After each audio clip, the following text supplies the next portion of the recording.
waan tokko injifachuuf jalqabne dhiisuun qabdu. Hojii jalqabdee addaan kuttee qabdaa. Maali? Ani maaliif ana gaaraatti hojii itti milkaa'uu dhabe jettee gaaffii ofitti kaafteetta? Maaliif gaaraatti akkasiif milkaa'uu didee yaaddee beekta? Yaaltee dhiista. Mul'ata kee haalatti mudatanii gadi jiraachista. Mul'ata kee filmaama namootaan iddoo. Hojiin keenyu caala ulfina siif kennuu danda'u isaan hubatu. Ofitti namummaatu sitti dhatu. Gochuu nan danda'a jechuutis keessatti sinsinnaa. Hojii jalqabdee addaan kutuuf sababa hedduu tarreeffachuu dandeessa. Mee gaaffii tokko si gaafadhu sababni kee maali? Maallaqa dhabuudha. Nama gorsee karaa sitti agarsiisuu danda'u dhabuudha. Namoonni naannoo kee jiran hojii keessa itti uffachuudha. Kallattii ati hedduuf hin eegneen bu'aa ba'iinsitti heddummachuudha. Na dhaga'i. Sababni kee kun ga'a miti. Sababa yeroof si danqu ta'uu mala. Sababa hojii keessa ilmaa addaan si kuchiisu garuu ta'uu hin danda'u. Sababa gaatiitti mul'ata kee gattee dhiistu miti. Maaliyyuu ta'u sababni mul'ata nama gachiisuu danda'u addunyaa kana irra hin jiru. Jiraachuunis irra hin jiraatu. Hojii kee hojjechuuf, mul'ata kee milkeessuuf, kaayyoo kee galmaan ga'uuf haala mijataa dhabuu dandeessa. Haala mijataa eeggataa nan garuu yoomiyyuu waa yaadde bira ga'uu hin dandeessu.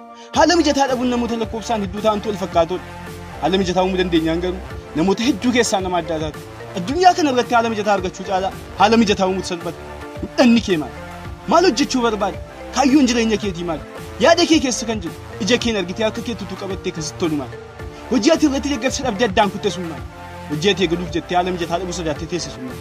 Hojii ati ani maaliifan kana hin hojjenne jettee yeroo hundatti gaabbitu sun maali? Hojichi hojii dirqama hojjechuu qabdu. Hojichi hojii milkeessuu dandeessu. Hojichi hojii dirqama simumaan raawwatamuu danda'u.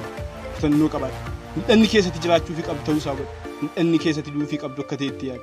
Mul'anni keessatti aarsaa gurguddaa kaffaluu fi qabdu ta'uu isaa mirkaneessa. Haala si mudatu gaditti of hin ilaalle. Mul'ata kee yaadi. Yoomuu nama haala hunda caalee argamu ta'uudhaaf hojjetu. Gama hundumaan of qopheessa. Ga'umsa qabdu. Mul'ata keef kan maluu dandeettii qabdu. Haala mijeessi malee ciistee haala mijataan eegin. Mul'anni kee muddama kee caalaa humna qabaachuu isaa hubatu. Yaaltee siif milkaa'uu dhabuun matuma abdiin kutate. Mul'anni kee mul'ata haalaan daanga'uu hin dandeenye ta'uu isaa ofitti dubbatu. Taasisiimoo adeemsa kee sirreeffadhu.